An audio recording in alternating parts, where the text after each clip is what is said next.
পরীক্ষার একদিন আগে আমি আর আমার বন্ধু পড়ছিলাম। আমি আমার বন্ধুকে জিজ্ঞেস করলাম, ভাই আমি একটুও পড়িনি। ও বলছে আমিও না, শুধু কভার দেখে বইটা বন্ধ করে দিয়েছি। ভাই এই কী লিখেছে, আমি তো এগুলো জীবনেও পড়িনি। বন্ধু বলছে, আরে দাঁড়া, প্রথম প্রশ্নটা কি আছে বল আমাকে। আমি বললাম, গণিতের সংজ্ঞা দাও। ও বলছে, গণিত হলো এমন একটা বিষয় যেটা পড়লে মাথা ব্যথা হয়।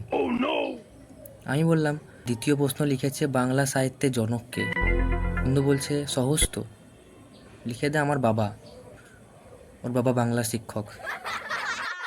আমি বললাম, আরে ভাই তুই সব উল্টোপাল্টা লিখছিস। ও বন্ধুটা বলছে, চিন্তা করিস না রে, ইতিহাসে আমি মাস্টার। আমি বললাম, আচ্ছা লিখ, পলাশী যুদ্ধ কবে হয়েছিল। ও বুক ফুলিয়ে লিখে দিল, পরীক্ষার আগের দিনের রাতে যখন আমরা যুদ্ধ করেছিলাম তাকেই পলাশী যুদ্ধ বলছে।